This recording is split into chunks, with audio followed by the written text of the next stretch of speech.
Kolluru వెలుమలలో best flat కోసం చూస్తున్నారా? రాధే స్కైని ఎంచుకోండి.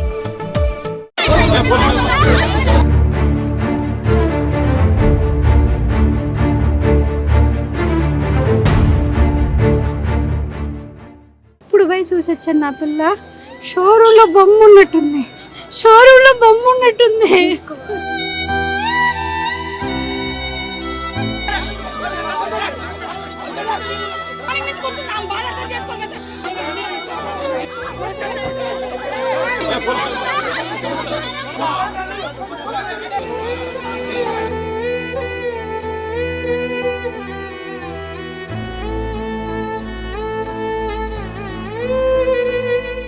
నా బిడ్డ నీ కాళ్ళు పట్టుకుని మధ్యలో నన్ను అంతగానో కఠినం చేయాల్సిన అవసరం ఉంది. వాచుపల్లిలోని ఎస్ఆర్ గాయత్రి కాలేజీలో ఇంటర్మీడియట్ చదువుతున్న పూజిత అనే అమ్మాయి ఒక రకంగా చెప్పాలంటే సస్పీషియస్ డెత్. తను సూసైడ్ చేసుకుందని వీళ్ళకి తెలియడానికి కూడా చాలా టైం పట్టింది పేరెంట్స్కు. ముందు కాలేజీ వాళ్ళు బాత్రూంలో పడిపోయింది జారి రండి అని చెప్పి ఫోన్ చేశారంట. తెలిసిన తర్వాత వచ్చాక వాళ్ళు కాదు సూసైడ్ చేసుకుందని చెప్తున్నారంట. మరి అసలు ఏం జరిగింది, ఇది ఎందుకు అంత అనుమానాస్పద మృతిగా మిగిలిపోయిందో అర్థం కానటువంటి పరిస్థితి. పోలీసులు పూర్తి స్థాయిలో ఎంక్వైరీ చేస్తే తప్ప, ఇన్వెస్టిగేషన్ అయితే తప్ప తెలియనటువంటి పరిస్థితి. మొత్తం కుటుంబం అంతా కూడా ఈరోజు గాంధీ హాస్పిటల్ మార్చురీ దగ్గర కంటికి మింటికి ఏకదాటిగా ఏడుస్తూ ఉన్నారు. వాళ్ళ సిస్టరు వాళ్ళ పేరెంట్స్ కూడా ఇక్కడే ఉన్నారు. ఒక్కసారి అసలు ఏం జరిగిందో మాట్లాడదాం వాళ్ళతోటి. అమ్మ, ఏం జరిగింది? మీరు వాళ్ళ సిస్టరా? పూజితకి ఏమైంది? అసలు మీకు ఏమని కాల్ వచ్చింది? తను ఎలాంటి స్టూడెంట్, అంటే బాగా చదువుతుందా, ఎలా చెప్పండి అసలు. తను డల్లరే అండి. డల్లరే, చదవదు.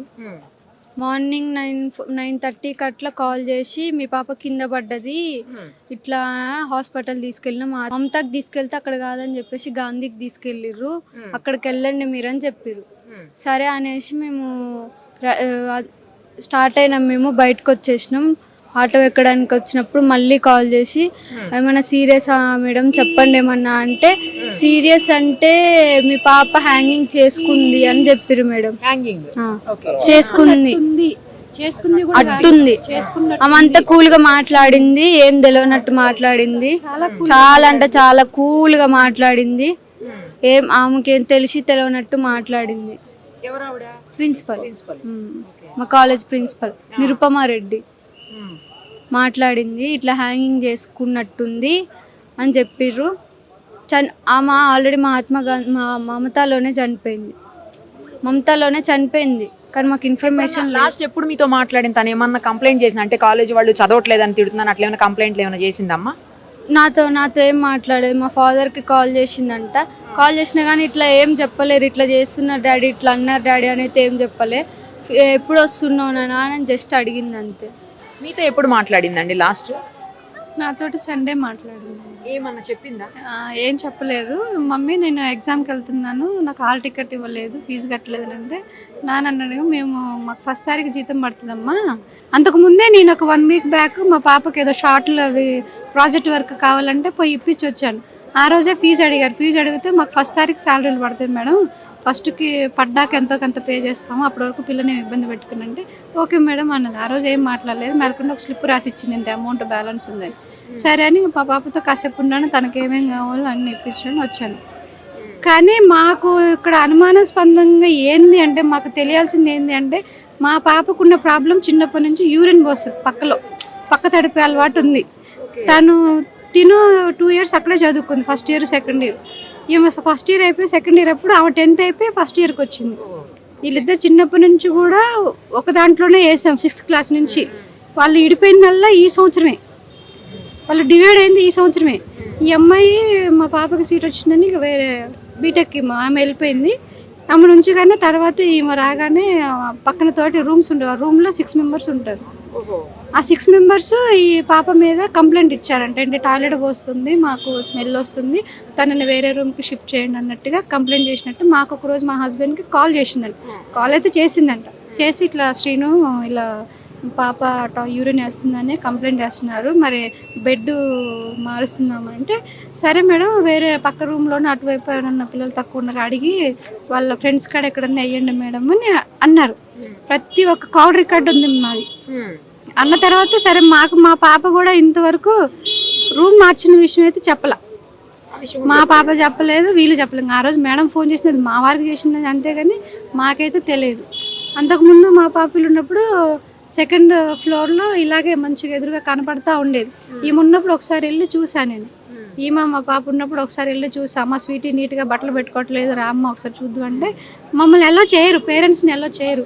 ఆ రోజు బతిలాడే మేడం ఒకసారి రూమ్ సర్ది వస్తాను, పిల్లల బట్టలు అవి ఏమేమి ఉన్నాయో లగేజ్ తీసుకోవడానికి. అంటే పోయిన ఎండాకాలం అయిపోతున్నాయి కదా లగేజ్ అన్నీ ఒక్కసారి మేము తేలేమమ్మా, లగేజ్ తీసుకొని పోదురా కొన్ని అంటే ఆ రోజు నేను దాని గురించి రూమ్కి వెళ్ళి ఆ రోజు చూసాను నేను రూము. వాళ్ళు చదువుతున్న ఈ 4 ఏళ్లలో నేను కాలేజ్కి వెళ్ళింది, రూమ్లోకి వెళ్ళింది ఆ రోజు. ఈ పాప లగేజ్ తేయడానికి పోయిన రోజు చూశాను. మళ్ళీ ఈ రూము మార్చింది అయితే చూడలేదు.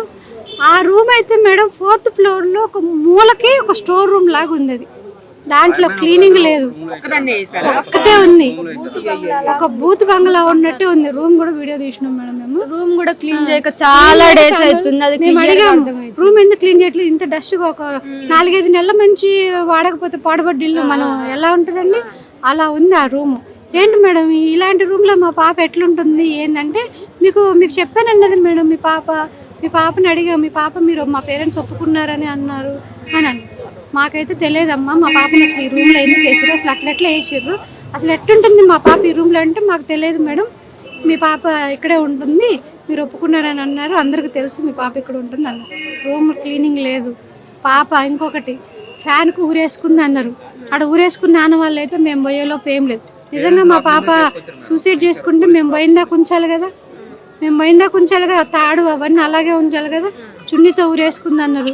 మాకు 9:30కు ఫోన్ చేసిర్రు, ఇక్కడికి రమ్మన్నారు. ఇక్కడ గాంధీకి వచ్చినాం. గాంధీ నుంచి వచ్చిన తర్వాత మళ్ళీ బాచిపల్లి రమ్మన్నారు. బాచిపల్లి పోయినాక మళ్ళీ బాచిపల్లి ఏం చేస్తాను కాలేజ్ కాడికి పోయి నిన్న 10ంటికి, నిన్న ఎప్పుడు 9:30 నుంచి సాయంత్రం 11 గంటల దాకా కూడా మా పాపను చూపించలేదండి. ఇప్పుడు పోయి చూసి వచ్చాను, నా పిల్ల షోరూంలో బొమ్మ ఉన్నట్టుంది.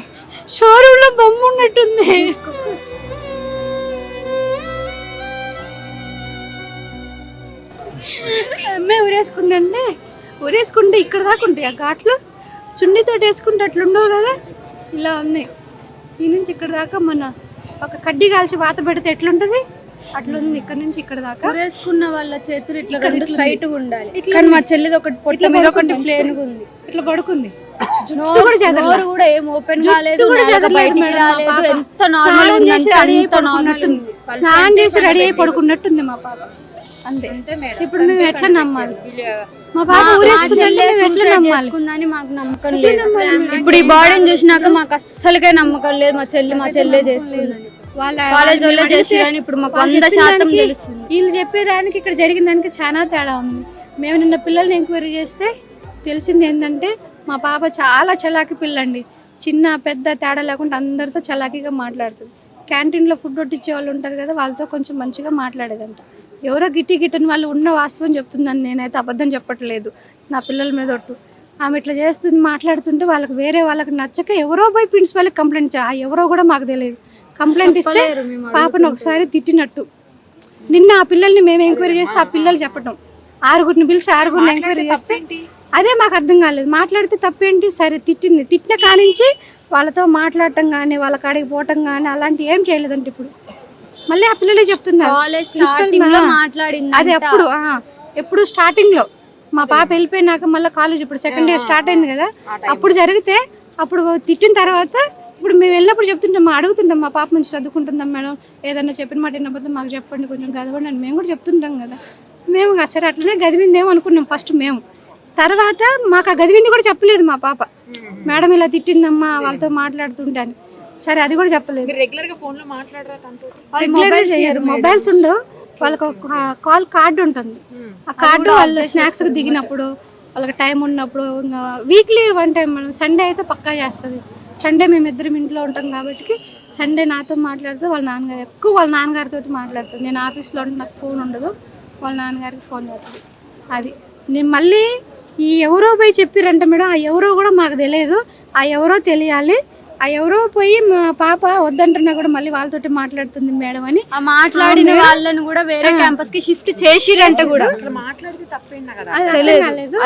తర్వాత మీ నాన్నకు చెప్తాను, మీ వాళ్ళకి చెప్తానంటే నా కూతురు అంత తప్పేం చేసింది, నా కూతురు కాళ్ళు పట్టుకొని బతిలాడిందంట. నాకు ఇప్పుడు తెలుస్తుంది అమ్మో ఎన్నో కాళ్ళు పట్టుకొని బతిలాడు. మా నాన్నకి చెప్తున్నాడు, మా నాన్నతో నేను మా నాన్న ఫేస్ చేయలేను, మా నాన్నకి ఏం చెప్పొద్దు మేడం అని అన్నదంట. మరి అంత తప్పు చేసింది నీ కూతురు ఇట్లా తప్పు చేసిందని మాకు చెప్పొచ్చు కదా, ఏదన్నా ప్రూఫ్ ఉంటుంది కదా, ఏదన్నా చూపించచ్చు కదా. నా బిడ్డ నీ కాళ్ళు పట్టుకుని బతిలాడి నన్ను అంతగానో కఠినం చేయాల్సిన అవసరం ఏముంది? ఇలా నా బిడ్డ పోయింది, తీసుకురావే దొంగ ముండ, తీసుకురావే ఇవాళ నా బిడ్డను.